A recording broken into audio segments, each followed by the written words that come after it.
आज अपना जो टॉपिक है वो है चारागाह एवं उनका प्रबंध। यानी पिछले टॉपिक में अपन ने पशुओं के जो डेयरी फार्म के रिकॉर्ड्स रखे जाते हैं उनके बारे में अध्ययन किया था। और अगला टॉपिक आपका हो गया पास्चर एंड देयर मैनेजमेंट। यानी इम्पोर्टेंस ऑफ पास्चर क्या होती है, यानी जो चारागाह होते हैं उनके क्या महत्व होते हैं। तो पशुओं को क्या होता है, उससे हरा भरा चारा प्राकृतिक रूप से वर्ष भर मिलता है और दूध उत्पादन बढ़ेगा, पशुओं की वृद्धि अच्छी होगी। चारागाह में क्या हुआ है, चारा होता है वो सस्ता मिल जाता है।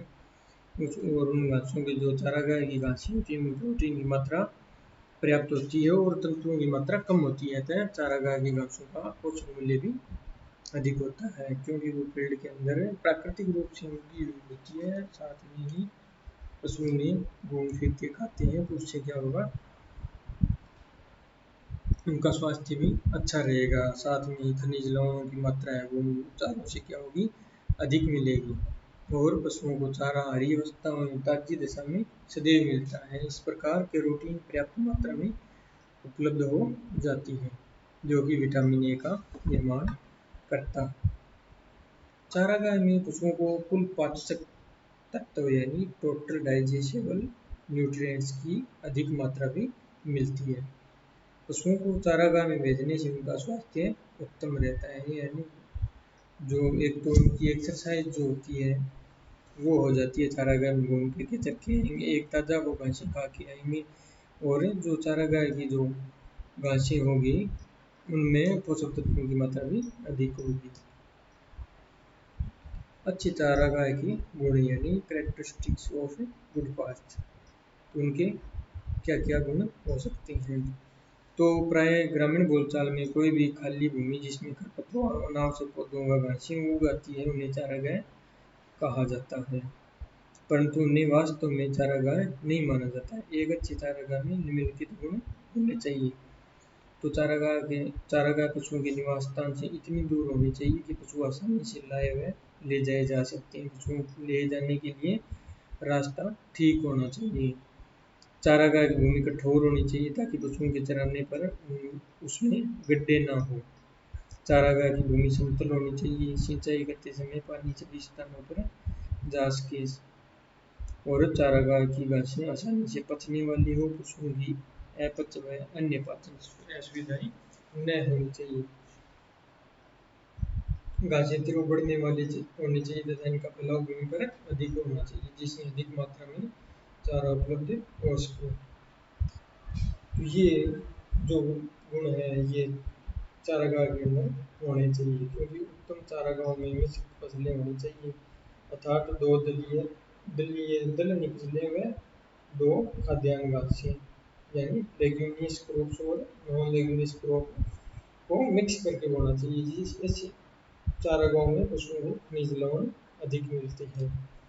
उत्तम चारागाह वे होते हैं जिसमें अनावश्यक पौधे खरपतवार न हो, साथ ही विषैले पौधे भी न होने चाहिए, यानी पॉइजनस प्लांट नहीं होने चाहिए उसमें।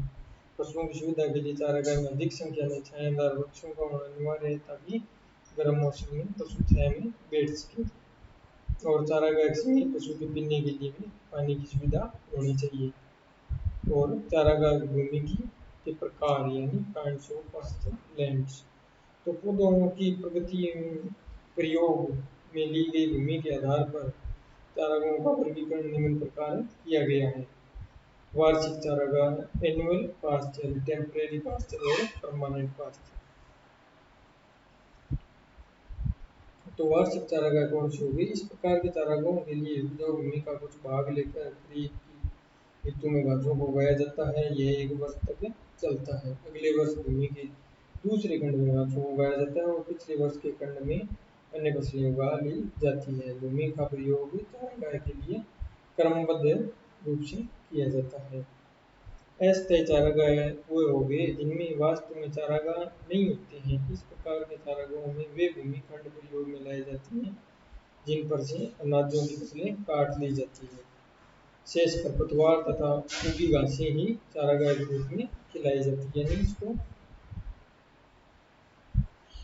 टेम्परेरी रूप से अस्थायी रूप से प्रयोग में लाया जाता है। स्थायी चारागाह कौन से हो गए? परमानेंट पास्चर्स स्थायी चारागाह वास्तव में पशुओं को वर्ष भर चारा प्रदान करते हैं। इनके लिए बहुवर्षीय घासें लगाई जाती है। ये घासें कई वर्षों तक चारागाह में उगती रहती है। साथ ही भूमि की उर्वरता जो है उसको भी स्थिर बनाए रखती है। प्रमुख घासें कौन सी हो गई? रोडेंट्स घास हो गई, अंजन घास हो गई, पलवार, बूट और चिम्बर। ये कौन से घासों के प्रकार हो गए?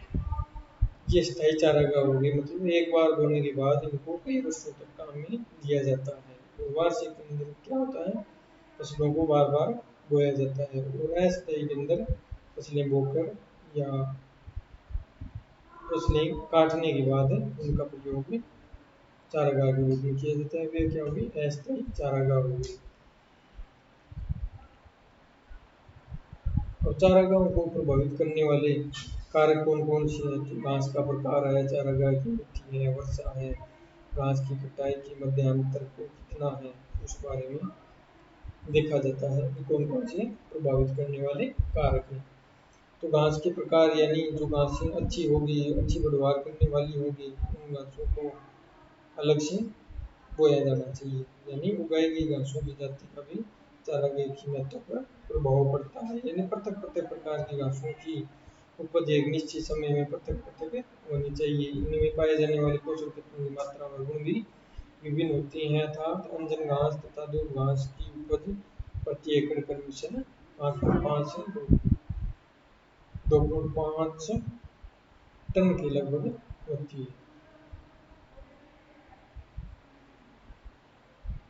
इसी प्रकार अपन देखते हैं जब हरा चारा बोते हैं अपन जई के साथ बरसीम का उपयोग करते हैं ताकि बरसीम की पहली कटाई अच्छी हो जाए। उसके बाद जोई की अच्छी कटाई होने के बाद पहली फसल अच्छी मिलने के बाद क्या करते हैं? बरसीम की दूसरी कटाई के अंदर बरसीम की उत्पादन अधिक होता है। इस प्रकार साथ में दलहनी साथ में अनाज वाली फसलें का हरे चारा के रूप में उपयोग किया जाता है।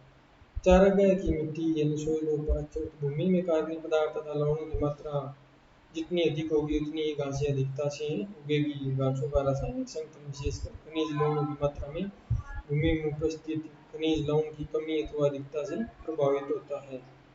जिस भूमि में इसकी कमी होती है उस क्षेत्र में उगाई घासों में भी यही लवण कम पाई जाती है और पशुओं के लिए भी कमी पाई जाती है। इस प्रकार चारागाह में भूमि उर्वरक होनी चाहिए जिससे क्या होगा? खनिज लवण से वह पोषक तत्व है वो उचित मात्रा में पशुओं को मिल सकेंगे। फिर आता है वर्षा, यानी वर्षा का कम या अधिक होना चारागाह की महत्व को अधिक सीमा तक प्रभावित करता है। वर्षा को अधिकता एवं कमी होना भी घासों की वृद्धि को रोकती है। घास के कुछ बढ़ जाने पर वर्षा की अधिकता इसकी बढ़ोतरी के लिए उत्तम है तथा घासों को पोषक मूल्य भी बढ़ जाता है।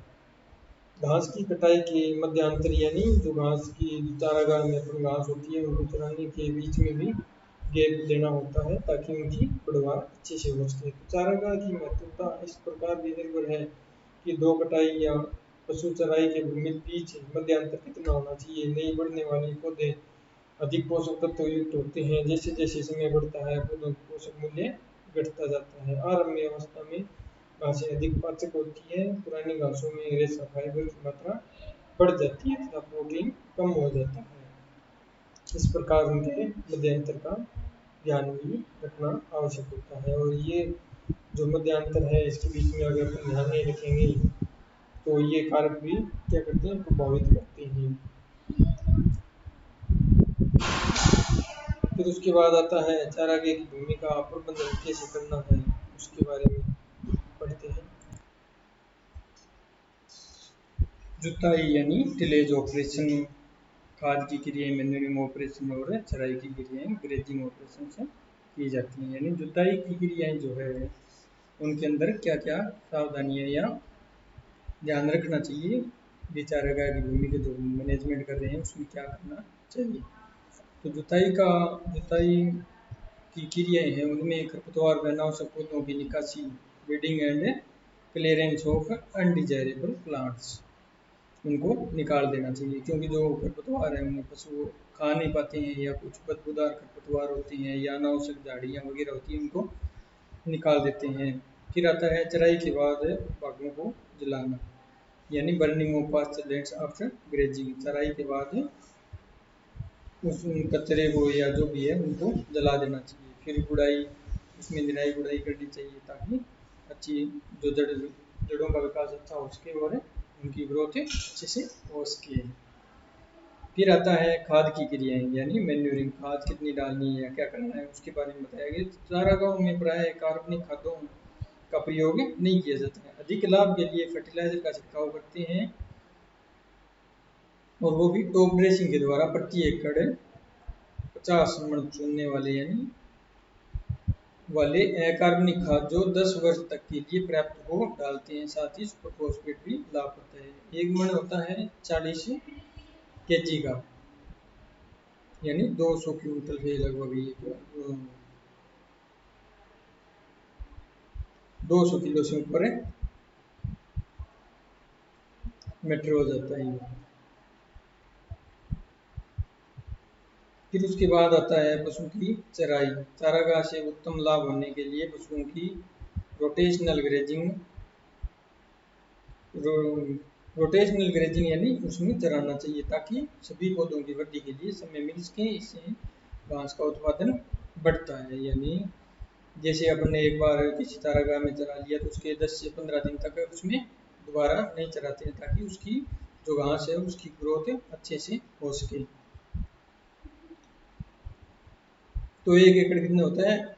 2.47 हेक्टर। नहीं, 1 हेक्टर के अंदर 2.47 एकड़ होते हैं, और एकड़ होता है 1.67 बीघा का जो 1 एकड़ होता है। उसमें 50 मण चुनने वाले कार्बनिक खाद, यानी 50 मण का मतलब हो गया 1 मण हो गया 40 kg का, तो 2000 kg के लगभग हो गया, यानी 20 क्विंटल चुनने वाले कार्बनिक खाद इसमें डालने चाहिए। इससे क्या होगी? ग्रोथ अच्छी होगी और भूमि की स्वास्थ्य है वो अच्छा रहेगा। तो ये आपके हो गए चारागाह को प्रभावित करने वाले कारक हो गए, क्या गुण होने चाहिए, तो इसके बारे में आपने पढ़ा। इसके लिए धन्यवाद।